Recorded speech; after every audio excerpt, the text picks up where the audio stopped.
Nossa reflexão de hoje, 1 Reis, capítulo 18, a partir do versículo 36.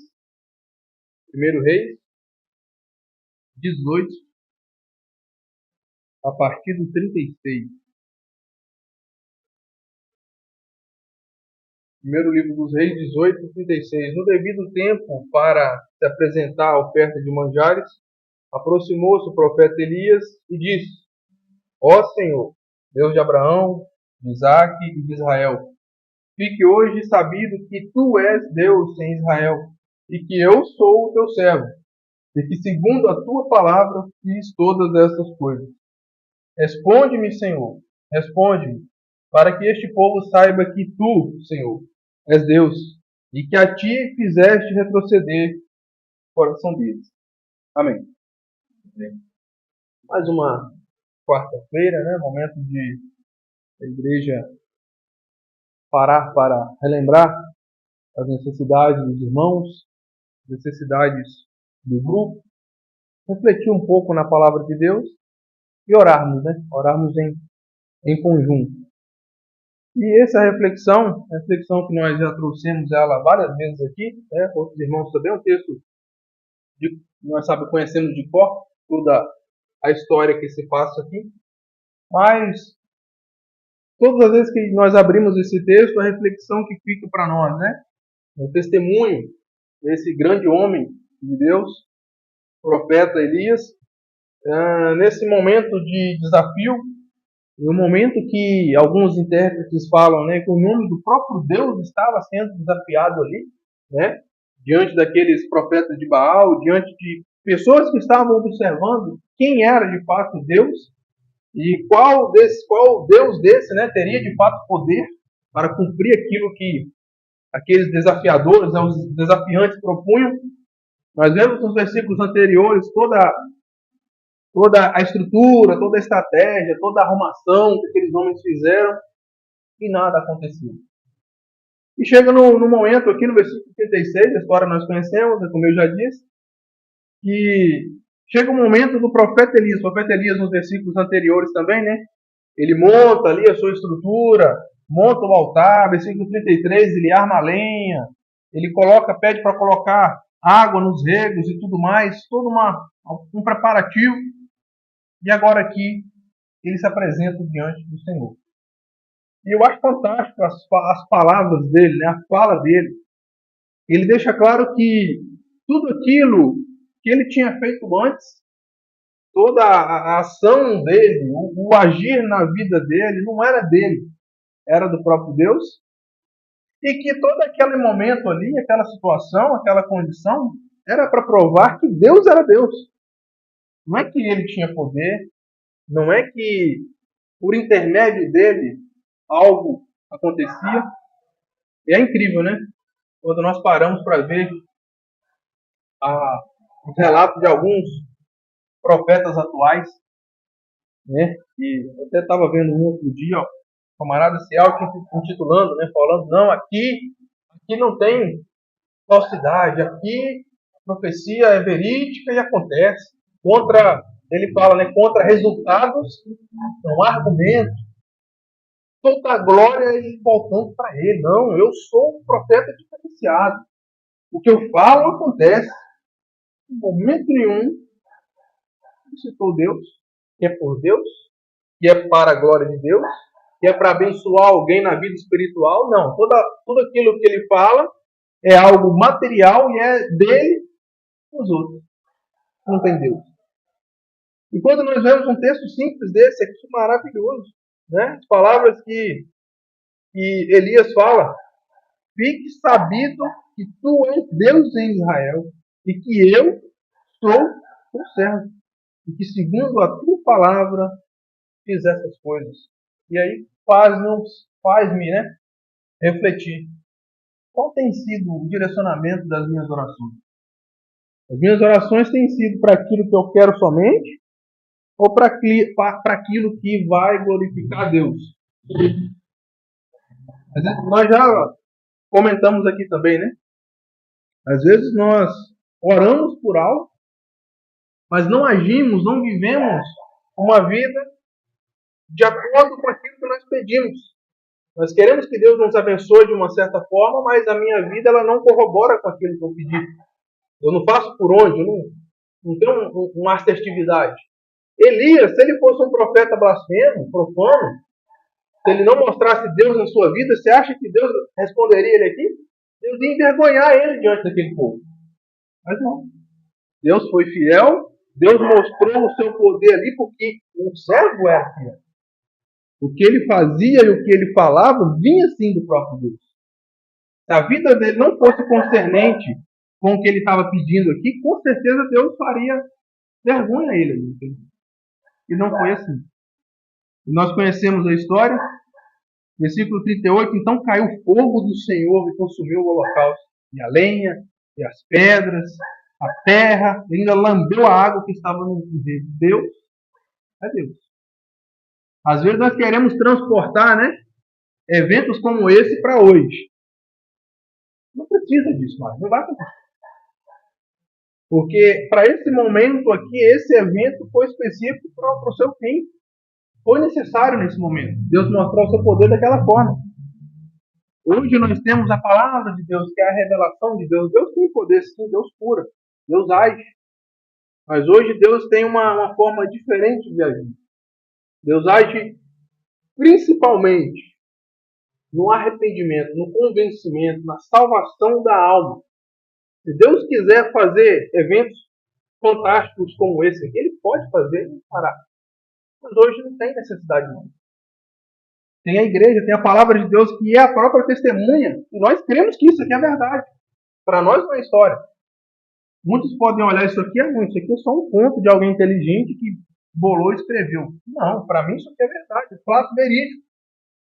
Incontestável de que Deus é Deus. E por isso aqui não precisa vir para hoje mais. Nós já temos o testemunho escrito. E nós cremos nisso. Só que como tem sido as minhas orações? Qual é o objetivo das minhas orações? Nesse momento aqui, você vê que Elias pediu simplesmente por aquele filho. Senhor, mostra quem és tu. Mostra que tu és Deus. O que eu fiz até agora não importa. Eu não fiz por mim, eu fiz pelo Senhor. Mas prova para eles quem é o Senhor. Será que a nossa oração ela tem sido nesse sentido? Ou, não, Senhor, me dá isso. Não, Senhor, me leva lá amanhã. Não, Senhor, levanta aquela pessoa. Sim, é claro que uma cura de uma doença de alguém, quando nós oramos, é para a glória do Senhor. Claro que sim, é para a glória do nome de Deus. Uma vez que aquela pessoa se levantar, a igreja renderá glórias a Deus, a pessoa, a família, claro que sim. Mas será que o motivo lá no nosso íntimo é este? Ou é somente a bênção material e tá bom assim? Não, Senhor, se o Senhor me abençoar com um carro, eu vou utilizar ele na obra. Às vezes a gente até faz essa promessa quando não tem, né? Depois quando chega, aí muda. As prioridades mudam. O carro vai ter outro serviço. E outras prioridades para o carro. Isso me faz refletir. Nos faz refletir. Deus é Deus. Às vezes, nós nos questionamos, ou questionamos o poder das nossas orações. Por que a igreja orou tanto tempo e aquela pessoa nunca se converteu? Qual é o verdadeiro sentido da nossa oração? É simplesmente para que amanhã eu possa dizer que eu já ouvi isso. Eu possa dizer, não, depois que eu comecei a orar por fulano, a vida dele mudou. Então você está dizendo que o poder está na sua oração. Em você. É você que move o coração de Deus para abençoar os outros. Não é assim. Elias provou que se ele tivesse batido no peito e fosse arrogante, de novo, ele tinha passado vergonha. Mas ele simplesmente, da forma mais humilde possível, demonstrou, olha. E é claro que passou pela mente dele, né? Se fôssemos nós, como humano, ele deve ter passado assim, se nada acontecer, eu vou ficar envergonhado e posso até perder a vida. Mas eu tenho certeza que ele tinha muito mais fé do que desconfiança.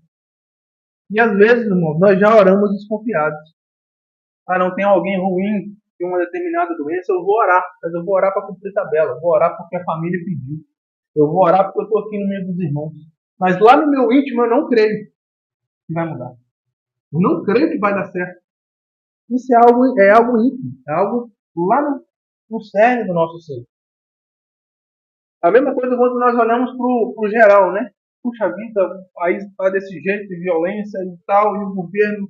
Lá no fundo do íntimo nosso, nós temos uma esperança de melhora. O brasileiro, principalmente o brasileiro, ele tem muito isso. Não, se mudar tal pessoa, se mudar o jeito, vai melhorar. Não vai, a Bíblia já disse que não vai melhorar. Não vai.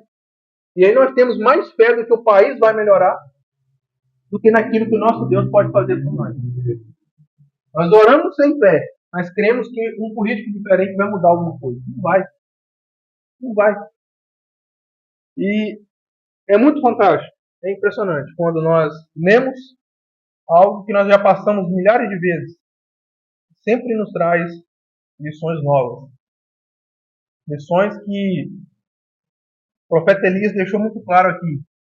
Que a missão dele, a função dele ali não era se amostrar, não era dizer que ele tinha poder para alguma coisa. Ah, não, eu sou o profeta dos profetas. Não. Eu mostro quem é o Senhor para ele.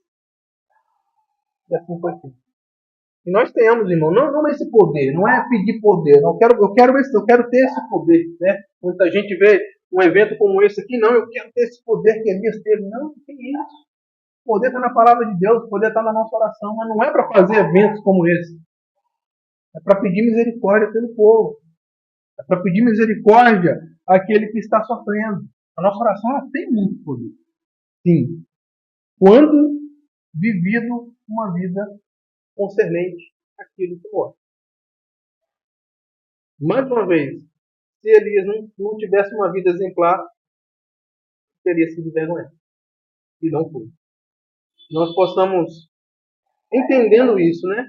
Sermos cada dia servos melhores, buscar viver de forma que Deus ouça as nossas orações. Claro que Ele ouve, mas nem sempre Ele concede. Porque não é só abrir a boca para pedir, mas é o me movimentar em direção à bênção. Israel viveu muito isso, né? Às vezes o profeta vinha, trazia uma palavra dura, mas enquanto não houvesse um movimento, um arrependimento, uma mudança de direção, a coisa não acontecia. É necessário algo. Nós não participamos da nossa salvação. Nossa salvação é somente pela graça e é um presente dado por Deus. Mas as bênçãos, aquilo que Deus pode nos abrir a porta, é claro que existe uma necessidade de movimento nosso. Eu peço a Deus um bom emprego, mas eu não me especializo, eu não busco, marco entrevista, eu não vou. Se eu não movimentar em direção à bênção, eu não vou ser abençoado. Nós tenhamos esse entendimento e viver isso, né? Viver uma vida simples para que Deus seja glorificado na nossa vida. Às vezes, uma oração resolve o problema. Elias aqui, talvez muita gente pode achar assim, mas para que isso? Só uma demonstração. Não. Aqui ele deu testemunho de quem era Deus. E a coisa ficou feia para os profetas de Baal mais para frente aqui, todo mundo conhece essa história. Era necessário acontecer isso nesse momento. Será que nós, no momento de aperto como esse aqui, independente da circunstância que for, alguém nos apertar num canto, ore por mim. Será que de fato eu vou estar apto diante de Deus a interceder por aquela pessoa e aquela pessoa seja abençoada? Será que eu vou orar, mas serão apenas palavras ao vento? Nós tenhamos esse entendimento também, né? Não é o muito orar que faz o abrir as portas, o mover. Mas é uma vida de acordo com uma oração humilde, uma oração vivida, né, no dia a dia. Deus olha, não, isso aí de fato é verdade. De fato não é só palavras bonitas. Não é só pedidos da boca para fora. Mas é uma vida que se move em direção à bênção. Nós tenhamos esse entendimento e cada dia melhores, né? Quão bom seria que todo mundo pudesse estar aqui que é um momento importante da igreja também orar. Né? No domingo a gente só ora 4 vezes, às vezes 5, aqui no culto, né? Talvez até poderíamos adotar, orar mais. E no dia, né? Na quarta-feira, que é tirada para nós para oração, poucas pessoas têm o privilégio, né? De estar aqui. Mas que os poucos que estão, e quando nós estamos na nossa casa também, tenhamos esse discernimento de orar pela bênção de Deus. Não apenas pelo que eu quero, pelo que eu acho que é bom, pelos meus interesses, pelos meus planos, por mim. Não. Ore para que Deus seja visto pelos outros. Através de mim, através da igreja. Que Deus sempre se apresente aos homens. Pedimos tanta coisa difícil, mas às vezes nós não conseguimos apresentar Deus como deveria.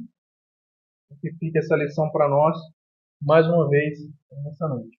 Amém.